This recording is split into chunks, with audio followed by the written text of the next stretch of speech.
Então, Bom, então boa tarde, eu sou a Lígia, da editora Cajuína. Hoje eu estou aqui com o professor Aron Gamal, ele é escritor, ele já publicou vários livros aqui com a gente, então eu vou pedir para você se apresentar, Aron, e aí a gente vai falar sobre os últimos lançamentos dele hoje aqui.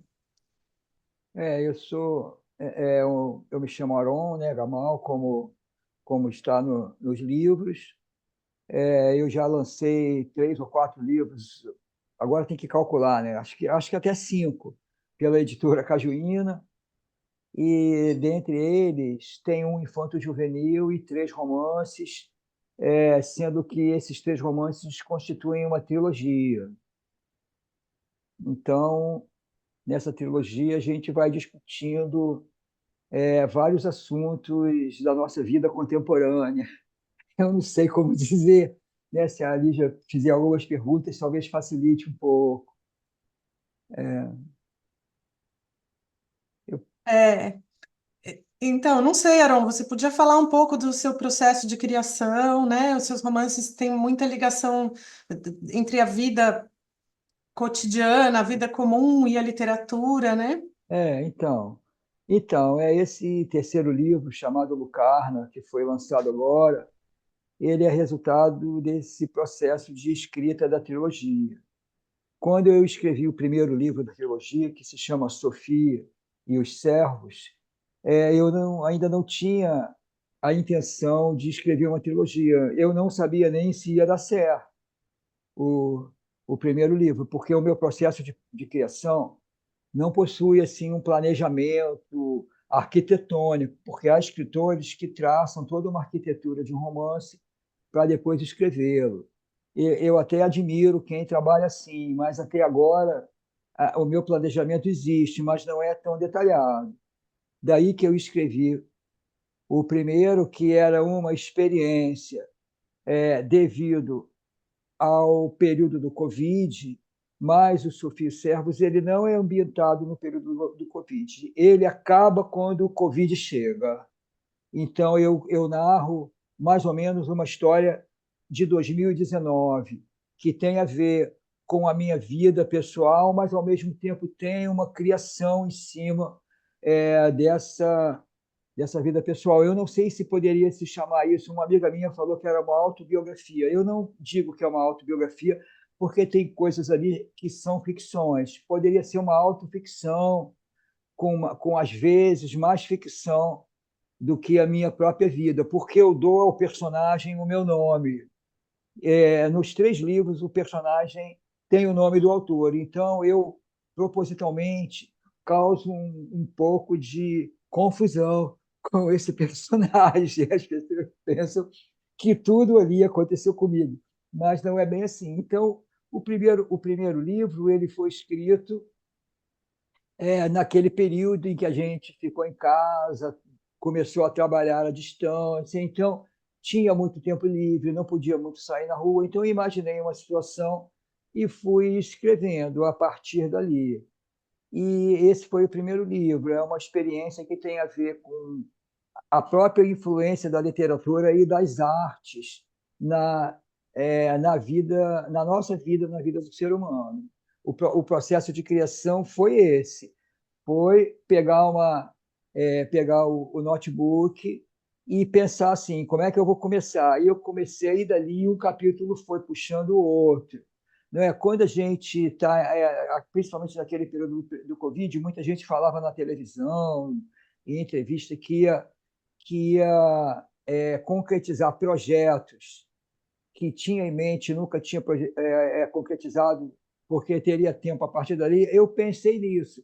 Eu sei que muita gente tentou concretizar projetos e não conseguiu. Eu não tinha projeto nenhum. Quando eu escutei isso, eu resolvi voltar à escrita, que tinha já lançado um livro em 2016, que era o livro Infanto Juvenil, estava há muito tempo sem continuar nesse caminho. A gente que é professor dá muita aula, isso ocupa muito, a gente acaba não tendo não é fôlego, acaba não tendo uma disposição, não tendo um tempo saudável, porque para escrever para mim precisa estar descansado. eu preciso acordar, estar descansado e que eu consigo escrever. Quando eu dou muita aula, isso fica complicado, porque quando chega de tarde eu não consigo escrever, tem que esperar o outro dia de manhã. O outro dia de manhã é preciso ir trabalhar de novo, então eu tenho que acordar 2 horas antes para escrever. E daí foi um pouco assim. Começou na época do Covid, depois, quando as aulas voltaram, eu procurava um tempo vago que eu tivesse descansado para continuar a história. E daí foi esse processo de criação. E a minha literatura, não sei, eu não sou eu que tenho que analisar isso, talvez os leitores, é uma literatura de muito movimento. O personagem se movimenta muito. Né? E há livros em que são muito introspectivos e a pessoa quase não sai do lugar. A minha história tem introspecção, mas o personagem está se movimentando constantemente pela cidade, ou pela cidade dele, ou por outras cidades por onde ele viaja. Foi assim o primeiro livro. O primeiro livro começa aqui no Rio, na Zona Sul, passa por uma experiência escolar de narrar algumas situações até engraçadas do universo escolar, de algumas personagens. Depois, nas férias, o personagem viaja para a França. E quando ele volta e está chegando aqui também o Covid. Aí acaba o livro. Aí o segundo livro, chamado de Dias Dúbios, que já é um livro que é ambientado na época do Covid. E então eu narro no livro o falecimento da minha mãe, né? A minha mãe ficou internada no hospital 45 dias, e eu narro um pouco isso, narro o falecimento dela, que já é num período no começo de 2022, final de 2021, começo de 2022. E quando a minha mãe falece, eu volto no tempo para narrar o Covid desde o começo. E venho contando, né? E depois passo por cima novamente, porque eu já contei a época do falecimento da minha mãe, e se chega em meados de 2022, onde o personagem também viaja de novo e tem uma outra experiência no exterior. Então, tem uma experiência de memória, com uma experiência de ficção, com uma experiência é, de uma discussão sobre o tempo em que ele está vivendo, a fase da vida em que ele está vivendo, porque o personagem não é mais jovem, né? Então, existe toda uma questão existencial, uma questão de se saber como se viver, o que se pode se produzir numa vida em que se gere, entre aspas, alguma coisa, vamos dizer assim, de arte, alguma coisa que discuta o nosso tempo. O segundo livro tem isso, e tem esse nome, porque são dias de incertezas, né? Tem o Covid, tem a doença e a morte da minha mãe, que é logo relatada no começo do livro, e tem a questão familiar, e daí a gente vai partindo, tentando partir, né? Do meu ponto de vista, deu certo. Eu não sei por parte do leitor. A gente parte para um salto maior, que é, através da literatura, não ficar apenas contando as histórias do dia a dia, essas histórias simbolizarem algo em que se almeja, em que se pretende que a literatura seja. Então, não sei, você quer falar já do terceiro volume? Ele não sei. Quer que eu diga alguma coisa? Eu acho interessante assim que o seu livro tem algumas experiências com a linguagem, né? No primeiro volume tem aquela experiência que você faz de narrar uma história do ponto de vista do personagem Ah, masculino e sim. depois a mulher envolvida na história. No outro capítulo você conta a história do ponto de vista dela, com ela Sim. narrando, né? Então é uma É, experiência com a linguagem interessante, assim. é. Essa experiência só tem no primeiro volume, né? Porque foi uma personagem feminina que eu criei, e a segunda parte é ela contando. Então foi legal de escrever esse livro com essa variedade narrativa, né? Vamos dizer assim, porque é uma experiência de se colocar no lugar do outro, de se colocar no outro gênero, o que é muito difícil, né? e que, segundo você que lê o livro, as pessoas que leram o livro, que dá certo a experiência, né? Então, foi uma experiência interessante.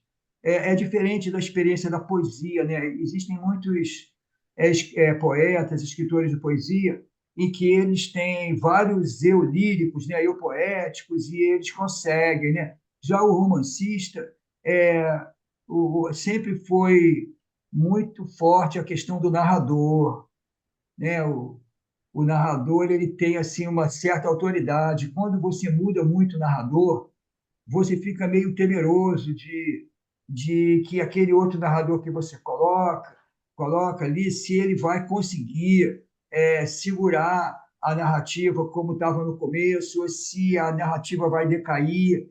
Então, é um pouco preocupante isso. Hoje em dia se fala muito em narrador polifônico, né? Muitos livros têm essa questão, vários narradores aquele livro do Milton Atum, Relatos de um Certo Oriente, vai um narrador passando por outro, a narrativa, até que no final chega ao primeiro de novo. É interessante aquilo, né? Mas é algo difícil de se fazer, de dar a cada narrador uma característica específica, de não repetir, de não mudar o narrador, mas ser a mesma voz, né? Aí não adianta mudar o narrador. Acho que aí o que predomina realmente nos três volumes é esse narrador principal, né? É essa figura que É, mistura um pouco da vida pessoal com uma personagem, mas mistura também isso da vida pessoal, quer dizer, o personagem narrando a vida dele no dia a dia, e no meio desse dia a dia aparecendo muitas questões também relacionadas à literatura, né? tem essa questão, né? É, Então, talvez um dos pontos principais do que eu escrevo tem a ver com isso. Em todos os três livros, há muitas citações a outros livros que eu lia na época, ou que eu li há algum tempo, ou que eu leio sempre. E isso daí se deve ao fato de eu ter sido um autor de crítica literária. Então, cada um escreve a experiência que tem. Então, a minha experiência inicial foi fazer crítica literária, escrever ensaios. Então, em determinado ponto da narrativa, o narrador ele está lendo o livro e ele comenta um livro. Ele está lendo outro livro, ele comenta o livro. Ele quer também escrever um livro assim. Algo que também eu tento, talvez até tem no futuro livro que já está pronto. Eu não sei se eu vou tirar para fazer no ano que vem, porque está muito livro um em cima do outro, né? Não sei se é bom isso. Que é uma questão assim, a história, a trama do livro é o narrador tentando escrever um livro, e no final o livro é aquele livro ali. Então o livro tem muito isso. O narrador ele lê vários livros e ele admira aquela literatura toda e ao mesmo tempo ele quer também escrever a dele. E quem que ele vai escrever? Tem essa questão, há essa questão no que eu escrevo, né? O narrador, a trama principal talvez seja essa, ele está tentando escrever um livro e que ele não sabe se vai dar certo. Aí dentro disso tem as tramas paralelas, como o caso da mulher no primeiro livro, depois veio a Sofia também no primeiro livro, na terceira parte.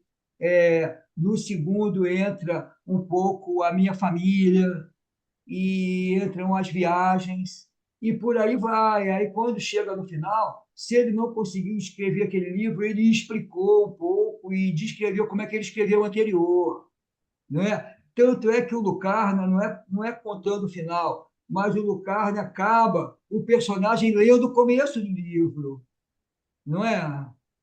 Acaba ele você, lendo o começo do livro, porque o que que ele ia escrever, o que que ele estava fazendo naquele livro, né? Então eu acho isso interessante. Cada um narra a experiência que vive. Outra coisa também, eu não sei criar personagens do nada. Eu tenho que criar personagens baseados em alguém que eu conheço. Eu modifico um pouco, mas é alguém que eu conheço. eu admiro muito se é alguém que consegue criar um personagem do nada, né? Que nem Deus criou o mundo do nada, não sei.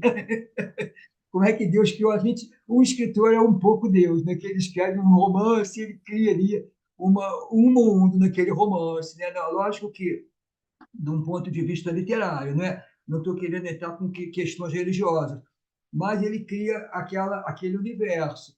Então, para ele criar aquele universo, ele não pode partir assim do zero. É alguma coisa que ele conhece, né, de outros livros, ele conhece das pessoas que estão ao redor, e até o Sofia Servos ele começa com a escola porque era mais fácil localizar ali alguns personagens, mesmo meio caricatos, o torcedor do Vasco, o cara que tenta ser poeta, acha que é poeta, mas a literatura, ele tem muitos livros, aquele personagem existe, mas a literatura dele é uma literatura mediana, ele pertence a academias menores, aí ele ganha lá uma menção honrosa, e ele cita isso no livro.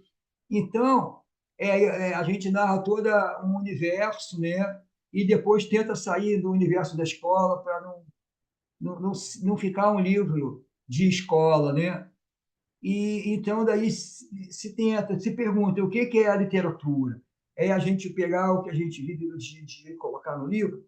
Ou é a gente pegar essas histórias e tentar, através dela, talvez de uma maneira denotativa, ou uma maneira, melhor dizendo, uma maneira figurada, conotativa, representar talvez um sonho, representar talvez um outro nível de criação, um outro nível de vivência com a qual os leitores poderão descobrir alguma coisa. Não é? Porque fala assim, outro dia eu li um livro que é muito engraçado, ó. É assim, o escritor viaja pelo Irã, que já é um Irã muito marcial, como agora. Aí todo mundo da França falou, não vai para o Irã, porque é um local muito perigoso para você. Todos os jornalistas, escritores estão sendo presos. Então, ele vai, mas, ao mesmo tempo, ele constrói esse livro e ele vai se perguntando, né? Pô, ele leu um livro dos anos 60, quando era Pérsia, que dois jornalistas atravessam o Irã, um jornalista e um desenhista. Eles atravessam o Irã todo, publicam um livro. Aquele livro é o livro dele de cabeceira, então ele quer fazer a mesma viagem. E mesmo assim, enfrentando os perigos, ele vai. Só no final que ele tem algum problema e ele é expulso do país, ele não é preso. Então, ele coloca essa questão, né? O que representa a literatura ali? E é um enfrentamento, é uma realização de um sonho e de um desejo que ele tinha. Ele vai lá em busca de realizar o desejo dele e não teme essa questão, né? Eu acho que era isso que eu estava falando, né? Dessa, dessa nossa insistência de se escrever livros sobre aquilo que a gente está vivendo, que a gente poderia também dizer assim, não, isso daí não vale a pena, não vou escrever, não. Aí eu me lembrei agora de uma coisa. Quando chega no final dessa viagem dele no Irã, ele é interrogado por umas pessoas que aparecem no restaurante onde ele está, no hotel dele, e começam a interrogá-lo. Aí ele fala assim: não, eu vou dizer que sou um escritor de ficção, porque ficção são coisas inventadas, assim eu não vou ser preso. E ele tinha um romance de amor. Aí ele fala: eu sou um romancista de romances amorosos. Aí os caras digitam lá no YouTube, aí vê lá o último livro dele, aí ele acaba, você tem 24 horas para deixar o país, aí ele vai embora, entendeu? Então a ficção, muita gente não. Assim, a ficção Na escola mesmo, quando a gente é professor na universidade, a gente enfrenta esse problema. Às vezes, alguém que escreve um livro de teoria, ele é muito mais valorizado do que um romancista. Romance é uma história inventada, falam-se assim, né? Mas a história inventada, ela tem uma parcela de vida muito forte que pode levar o leitor a descobrir muitas coisas que ele não descobriria no livro teórico. No livro teórico seria um livro para ele fazer uma tese, para ele entender um assunto, entre aspas, cientificamente. Agora, o romance, Não, o romance ele pode, como aquela palavra que todo mundo fala da Clarice Lispector, uma literatura epifânica, né? Que é uma palavra de origem religiosa, uma epifania é uma revelação. Então, muitas vezes a gente está lendo um livro, a gente fala, olha, pô, realmente eu não tinha pensado nisso, mas é muito interessante, não é? E aquilo ali tem uma descoberta. Eu não vou dizer que a literatura seja para melhorar a vida da gente, mas com aquela descoberta, o leitor ele pode ter um gosto maior pela vida dele, né? Ter um mergulho maior na própria existência e tirar proveito melhor, já que todos nós somos finitos, né? Não queremos ser pessimistas, mas todos nós vamos morrer um dia, nós não sabemos o que tem, se tem o outro lado, se não tem. Então, a literatura ela acaba tendo como, entre aspas, um fim, que é de dar uma uma razão tanto para o escritor quanto para o leitor, uma razão de viver, não é mesmo? Eu vejo por esse lado, eu não sei se eu estou exagerando, né? Se eu estou querendo algo demais, estou exigindo da literatura algo que ela não é capaz de fornecer a ninguém. De repente, pode ser que eu esteja falando isso, né? Não sei. Então, e tem o Lucarna. O Lucarna, ele surge também com uma certa desilusão do personagem, porque o personagem ele se sente que não adianta ele ser enraizado em lugar nenhum, que todo lugar tem os seus problemas. Então, o personagem tenta ser um personagem desenraizado, ele vai embora do Brasil até certo ponto, né? Ali tem uma questão dessa. Eu sou um escritor de origem judaica, embora eu não siga o judaísmo como religião, mas isso é muito forte dentro de mim por causa da minha infância e da minha adolescência, que eu estudei hebraico, eu ia à sinagoga com meu pai. Então, os judeus, eles foram, né, não sei ainda se são, pessoas desenraizadas, porque eles perderam seu país muito lá atrás. E agora existe o Estado de Israel com essa complicação toda que a gente está acompanhando na imprensa, né? Mas muitos descendentes de judeus pelo mundo optaram em não ir para o Estado de Israel, que foi o caso da minha família. A minha família ficou aqui pelo Brasil, né? São pessoas originárias da Síria, do Líbano. Então, a minha literatura tem um pouco isso, é uma literatura onde o personagem ele não se identifica muito em ser brasileiro. Ah, eu sou brasileiro. Aí a gente vê assim, o que é o Brasil? O Brasil são vários países dentro de um país, né? Se a gente pegar Belém do Pará, se a gente pegar o Rio Grande do Sul, pegar o Acre, o Espírito Santo, o Rio, São Paulo, cada lugar só tem em comum a língua. Não tem em comum muita coisa, não é? Se nós fôssemos vários países, como acontece com os países de origem espanhola, não seria até certo ponto é, muito interessante, embora eu não esteja pegando aqui a divisão do Brasil, não, porque cada lugar tem uma característica. A gente viaja, vai para o Nordeste, vai para Minas, para São Paulo, a gente vê que são coisas diferentes. Então, o personagem, ele parte, ele vai embora, né? Ele vai embora. E nessa ida dele embora, ele também não vai criar raiz em outro lugar. E ele acaba se deparando com situações que têm a ver com o passado dele, ou de um passado muito distante da origem dele, que é o caso da parte do livro de Lucarne, onde ele vai para Lyon, né? Tem uma parte em que o personagem vai para Lyon, que Lyon teve uma resistência ao nazismo muito forte e os próprios judeus de Lyon, eles foram muito perseguidos. Ele tem a sede, entre aspas, tipo uma sede da resistência, né, contra os alemães. Então ele vai lá, mas ao mesmo tempo não dá muito certo. Quando ele vai na Rádio Judaica, ele não consegue entrar. Quando ele vai visitar o centro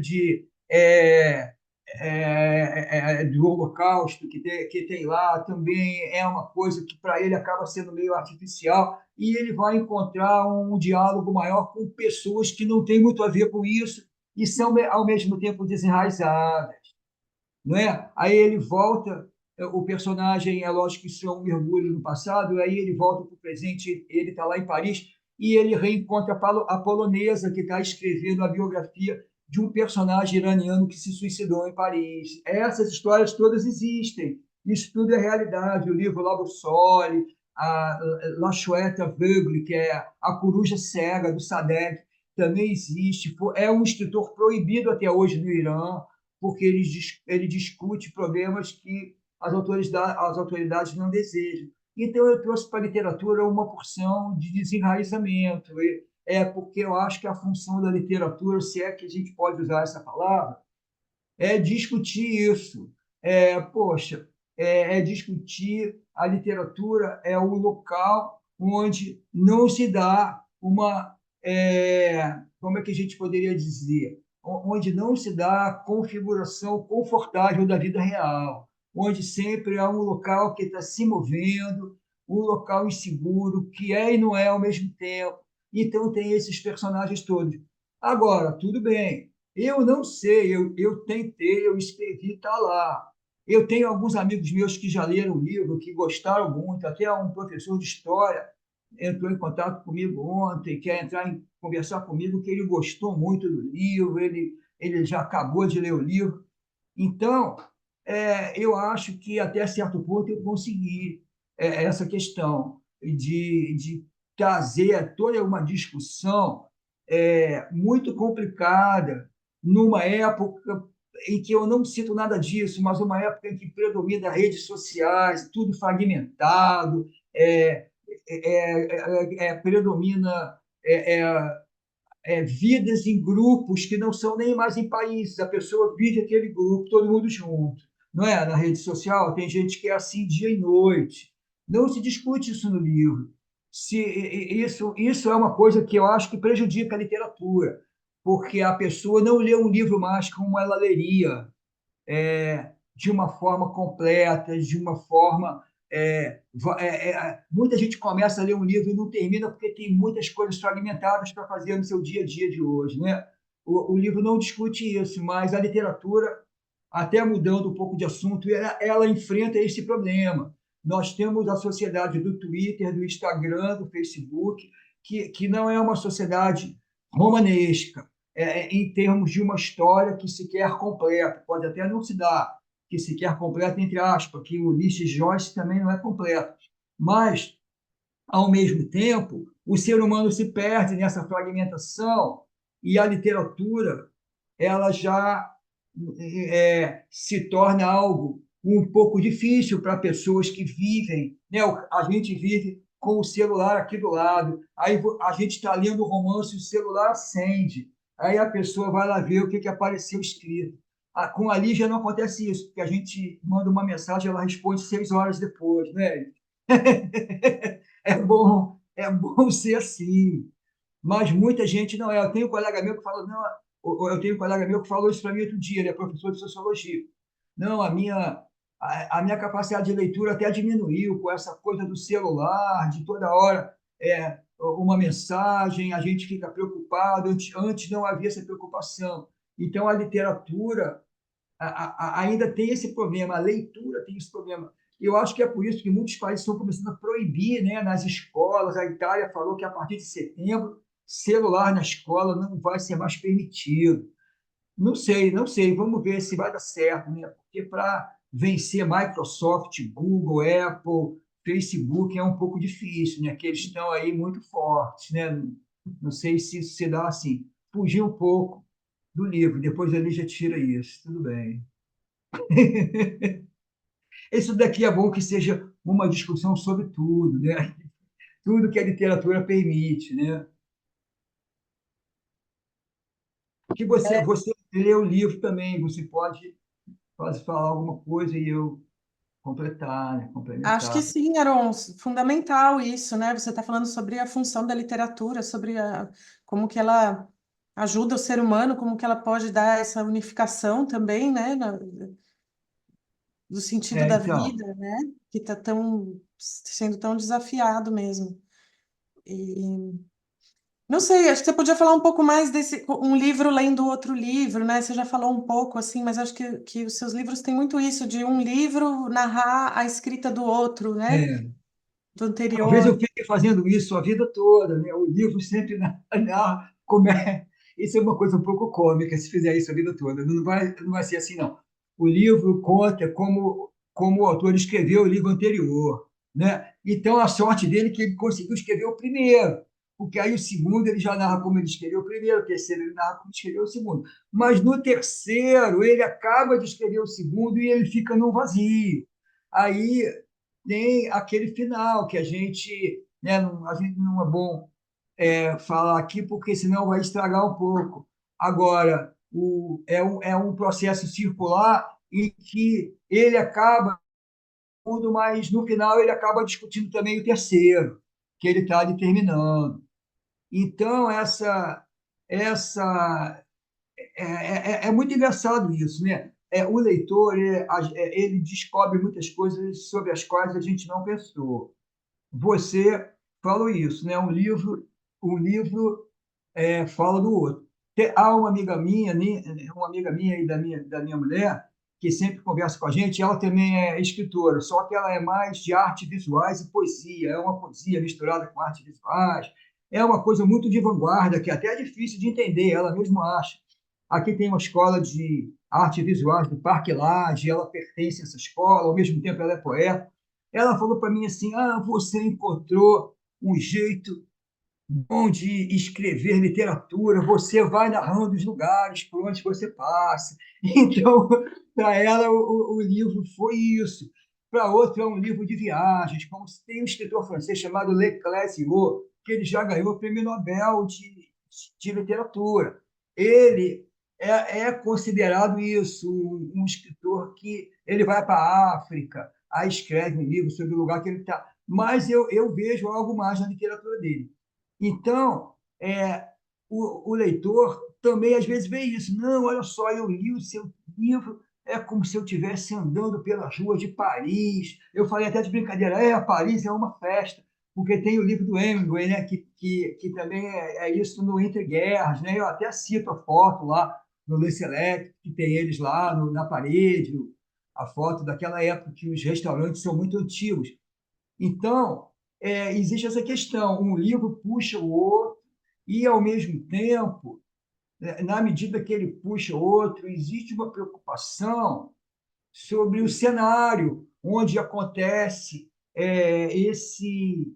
É como se fosse uma composição que vai passando, que tem vários vagões, né? Mas tem o local por onde ela está passando. Então, o livro tem. Ele narra como é escrito o livro anterior, mas ele narra, ao mesmo tempo, a história do personagem escrevendo o livro, né? E o personagem discutindo com os outros o livro. Nesse Lucarna tem uma coisa que eu gosto muito, que aparece de repente uma personagem chamada Helena. Aí ela fala assim: não, eu me chamo Helena porque Helena é aquela que leva o fogo. Ela pode iluminar, mas ela pode também tudo incendiar. Tem isso no nome Helena, na Grécia Antiga. E aí começa a se discutir a questão do tempo. Aí eles vão para o café e começam a discutir o tempo da literatura. Aí aparece uma anedota sobre o Joyce e o Proust, que eles se encontraram uma vez no restaurante, estava o Picasso, sei lá, o cara falou que odiava, estava o Stravinsky, falou que odiava Beethoven, o Proust adorava Beethoven, e essa história existe aí, pelos livros, pelos jornais. Então eu coloquei lá, porque é uma maneira de se discutir não só a literatura deles, mas também o tempo, né? O tempo em que o personagem está, o tempo da discussão, o tempo do livro anterior e o tempo da escrita, que é um tempo que se perde. Pô, eu falo isso. Quando a gente está escrevendo livro, eu me lembro que eu viajei para Paraty no ano passado, em julho, para passar uma semana, e eu levei o computador. E todo dia eu acordava 7 horas da manhã, que a minha mulher dorme mais do que eu. Eu acordo muito cedo. E eu ia para a varanda com o computador e continuava escrevendo. Eu falei: não, eu tenho que continuar, eu não vou ficar uma semana sem escrever. Aí eu fico pensando, quando eu leio, que parte que foi que eu escrevi para ti? Eu não sei mais, entendeu? Eu poderia ter. dito, essa parte eu escrevi para ti, escreveu num bloquinho. Mas não, isso é interessante também. Que dia que eu escrevi isso? Como é que eu estava como é que era a minha vida naquele dia? Isso é uma coisa extra literatura, mas que para o autor isso conta. Então, tem no livro essas discussões todas, né? A gente está aqui discutindo para tentar, né, fazer com que a literatura tenha mais alcance, né? Não é isso? A gente vai colocar nos meios, embora a gente critique, né, os meios da informática, mas a gente vai estar tentando utilizá-los para divulgar também a literatura.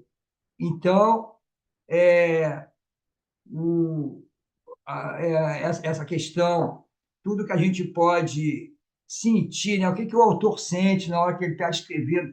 Tem hora que eu estou escrevendo o livro, a questão da criação, que eu estou digitando, que eu penso assim, que naquele momento eu não estava mais aqui, eu estava lá nesse lugar que eu estou narrando, porque realmente você não tem como ficar em dois lugares ao mesmo tempo. Se você vai narrar uma cidade, eu até entro, depois que eu for lá, por exemplo, tem muita coisa em Paris, eu fui várias vezes, eu anotei, mas hoje em dia tem um recurso que ajuda, que é o Google Maps. Você pode entrar lá e você pode percorrer aquela rua de novo, que você passou andando.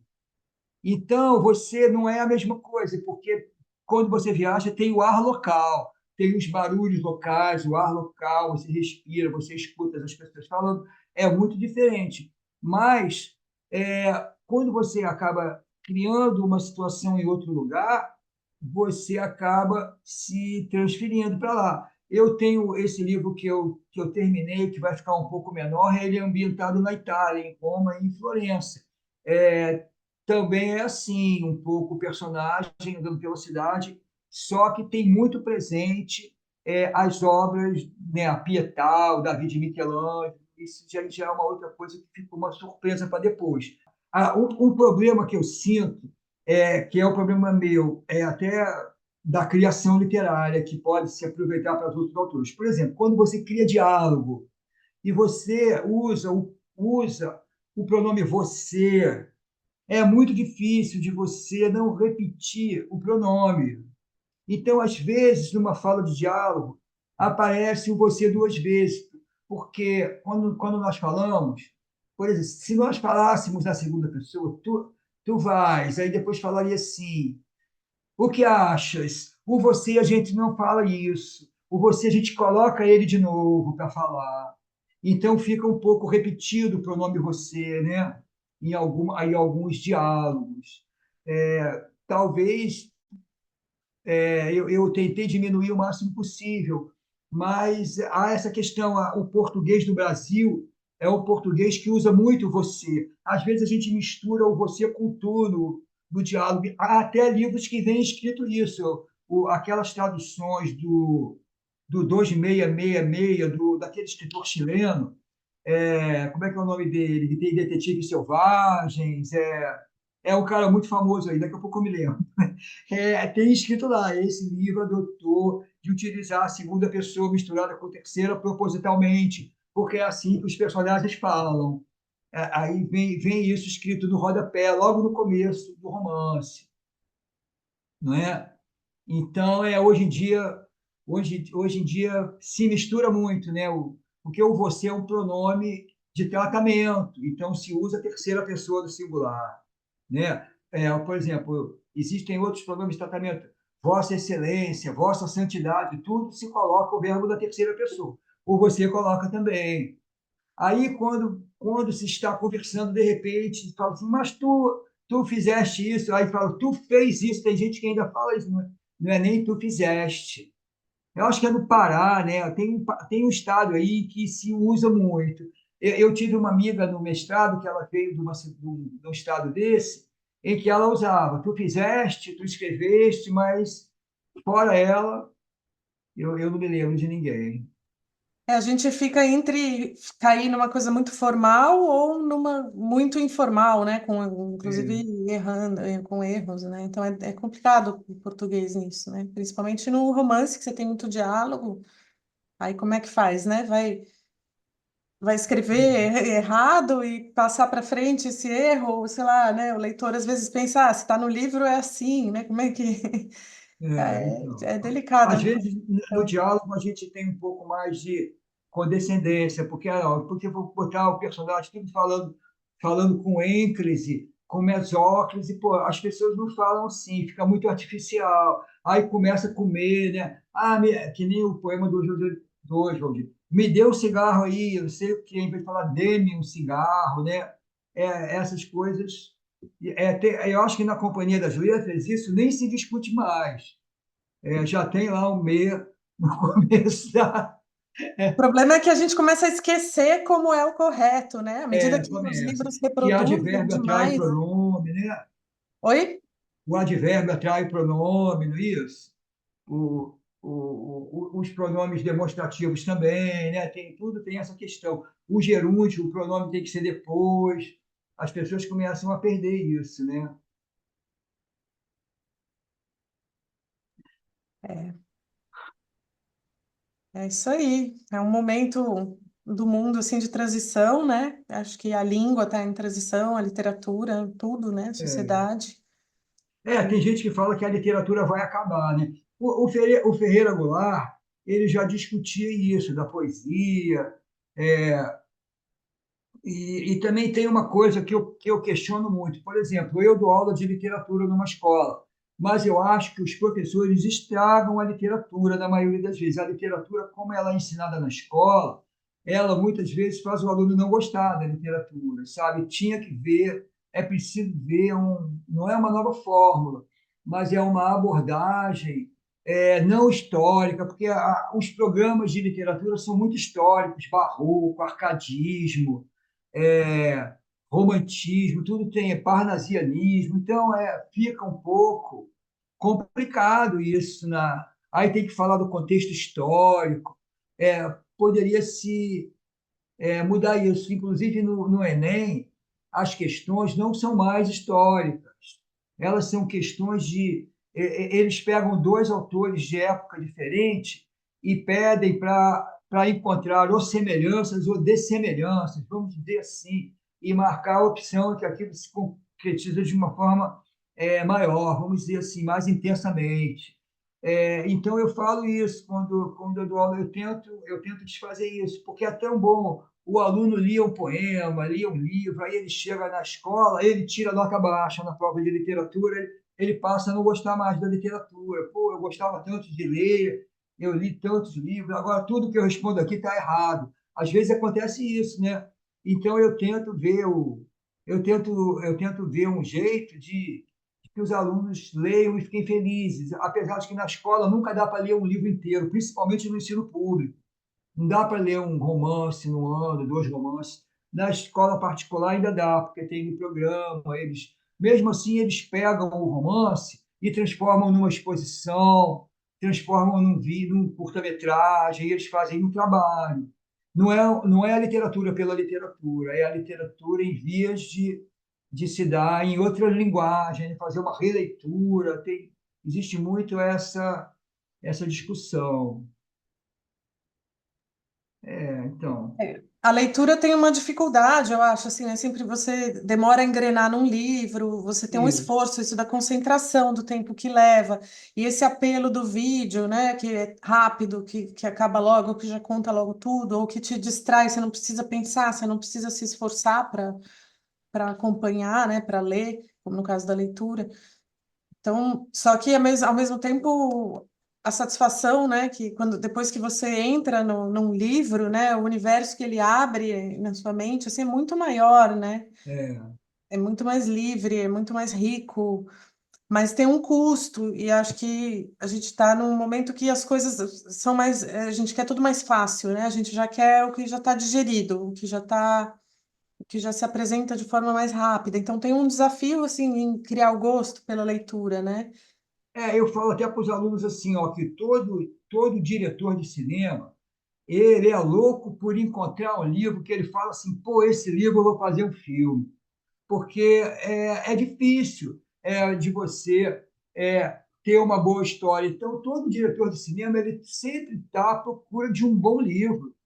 existe essa questão. Então, a literatura ela acaba sendo uma fonte de muitas coisas. Agora, o problema todo é que, hoje em dia, todo mundo tem na mão uma tela. E essa tela é usada, na maioria das vezes, para imagem em movimento.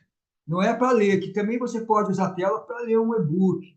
Mas, na maioria das vezes, não é para isso, é para a imagem em movimento. E a imagem em movimento, como você falou, a coisa já está pronta, não precisa pensar, não tem a imaginação. O livro não, você lê e você imagina na sua mente aquilo que você está lendo ali. É um processo cerebral que não existe na imagem em movimento. Eu sei que existem bons cineastas, porque senão a gente também vai criticar o cinema, e o cinema no seu início, na sua época clássica, bons cineastas souberam fazer filmes em que se tem que imaginar em cima do que eles colocam, né? Não é uma coisa pronta também. Mas não é isso que acontece na maioria com a maioria das pessoas que veem filmes. Elas veem filmes de ação, onde também já está tudo pronto e não exige uma reflexão muito grande. Então, é o problema do produto pronto para um grande consumo, né? Eu não sei também uma coisa que eu não sei se você tem tido experiência com isso. Por exemplo, inteligência artificial. Agora a inteligência artificial acontece assim, a inteligência artificial escreve livro. Se você tem a inteligência artificial mais avançada e você tem uma ideia e estruturar a ideia, a inteligência artificial escreve. Por exemplo, você é editora. Eu acredito que já nos Estados Unidos deve haver muitos editores que escrevam livros policiais, livros de literatura policial, sim, porque a literatura policial ela é fácil de ter uma fórmula.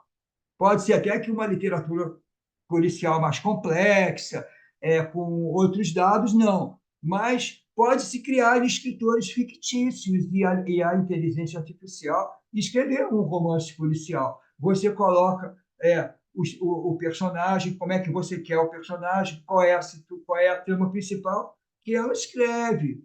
Agora, como que fica o futuro da literatura com isso? Não é? A literatura, a inteligência artificial ajeita. Se você colocar o texto lá, dá um jeitinho aí para mim. Ela ajeita. Não sei se você já fez alguma experiência com isso. Fica direitinho, fica muito melhor do que a gente escreve. Por isso que é bom a gente escrever que fica ruim. Aí vê que foi a gente mesmo, né? Porque a inteligência artificial, ela tem todos os. É uma coisa, como é que se diz? De se temer. Porque como que se vai. Será que vai eu falo assim, quando inventaram a roda, chegaram para o cara que carregava peso, vem cá, você vai usar a roda, você sempre foi um cara forte, carregou peso, conseguiu ficar musculoso, agora hoje em dia ninguém discute isso, todo mundo que vai carregar alguma coisa põe no carrinho e sai puxando. Será que a inteligência artificial vai ser a caneta de cada um futuramente? Porque pode acontecer isso, você dá a ideia e diz qual que é o estilo que ela faz. Então, é uma coisa assim, meio amedrontadora. Como que vai ficar o autor? Como é que vai ficar o escritor futuramente? Não é? Então, é um pouco atemorizador isso. Como é que vai ficar a literatura futuramente, com todo esse aparato, né? Podendo se criar, podendo alguém ser escritor sem saber escrever direito. Ele dá a ideia, diz quais são os personagens, qual é a situação que ele quer, que a inteligência artificial escreve para ele. Como que vai Mas ficar? não sei, Aaron, porque tem uma necessidade da criação, né? Você vinha falando É, sobre a arte, sobre a literatura como arte, né? isso, é. O artista, ele, de alguma forma, ele precisa expressar aquilo que vem dentro dele, não é só ter uma ideia e lançar É. na inteligência Tem também artificial. a arte também é assim atualmente, né? Porque pode-se criar arte pelo computador, tem até exposições de arte feita pela pessoa através de programas, mas existe também a pessoa colocar lá a mão na massa e fazer, né? Mas tem o uso como ferramenta, quer dizer, você colocar o seu texto num corretor É, do computador ou você falar para o computador fazer o seu texto, são coisas é. diferentes, né? Então, quer dizer, você tem a criação e você usa aquela ferramenta para aprimorar, ou você simplesmente a ferramenta Mas faz. o escritor ele pode fazer assim, quer ver? Pode acontecer isso. Ele pode pedir para a inteligência artificial escrever o ambiente de um aeroporto, com aquele movimento todo, com aquela gente toda, para aquilo fazer parte do livro. Aí ele pega aquilo e ele tira o que ele não quer, ele dá um jeitinho, pum, e põe lá. Pode se trabalhar assim também. Aí ele põe a situação que ele quer, mas ele não precisa escrever aquele negócio todo. O Sidney Sheldon, ele já morreu. Ele fazia isso não por computador, ele tinha uma equipe. Não sei se você sabe disso. A equipe dele viajava para o país onde ele ia retratar e pegava lá todos os dados e já vinha com aquilo tudo. Era um processo coletivo, né? Como o cinema, que é um processo coletivo. Tem gente que faz isso. Com a inteligência artificial, não se vai precisar de tanta gente, mas ele já fazia isso de outra forma, né? Aí é o que você falou. Eu tenho essa necessidade de escrever, por isso que eu escrevo. Mas existem essas coisas todas. Não sei se vai aparecer escritores assim, e a gente que tem necessidade de escrever vai competir com eles, né? E também não sei se tem também tanta gente para ler, porque ó, mesmo na França tem mais escritor do que leitor. Todo mundo fala isso lá, sabia? Porque não é só o livro que ganha o Prix Goncourt. É muito interessante isso, porque se todo mundo tivesse acesso a isso, seria mais fácil, né? De ser mais democratizado o, a própria possibilidade de publicação. Então, vamos falar alguma coisa para encerrar, né? Então, o que a gente pode falar como encerramento? A gente pode falar assim, uma coisa que a Leila Slimani falou num debate, porque assim, eu falo muito nisso, de repente seja maçante. Na França, o escritor vai muito na televisão, ele dá muita entrevista. Tem um programa chamado A Grande Livraria, La Grande Librairie, A Grande Livraria, que é um programa de 1 hora e meia semanal. Eles convidam 4 autores. Então, a Leila Slimani, ou Slimani, ela é uma escritora de origem argelina. Ela falou assim que a literatura ela tem a capacidade de discutir assuntos que a sociedade não gosta de discutir, de trazer problemas que a sociedade gostaria de esconder. Então, a literatura tem esse papel, é um papel muito importante.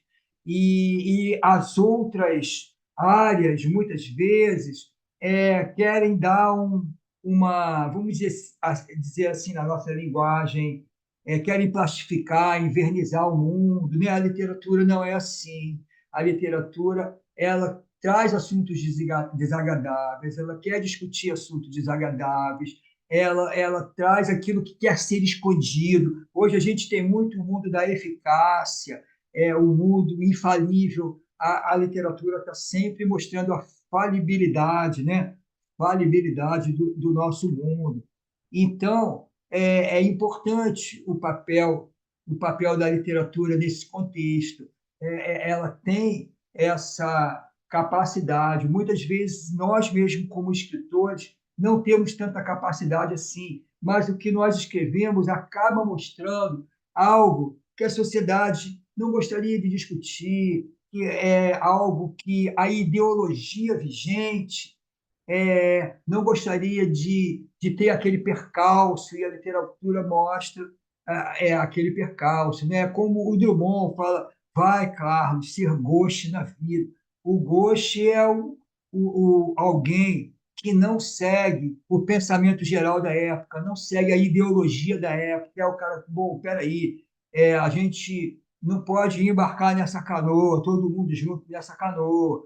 O escritor ele vai colocar que tem a maré, tem o barco, pode balançar a pessoa. Né? Então, o mundo de hoje é assim, né? O mundo muito da praticidade, o mundo quando tudo, a gente está aqui falando pelo Zoom, né? Tudo funcionando às mil maravilhas, aí vem a literatura para mostrar assim, não, peraí, existem, a gente tem que ter o pensamento crítico, né? Então, o pensamento de trazer algo que mostra que o ser humano é um ser falível, né? E tudo que ele produz também tem a sua falibilidade, né? Por mais que possa parecer tudo perfeito, né? O foguete, o avião, o, todos os bens que se vai no shopping, né? A poesia, não tem um livro assim, a poesia vai ao shopping center, né? A poesia não vai ao shopping center.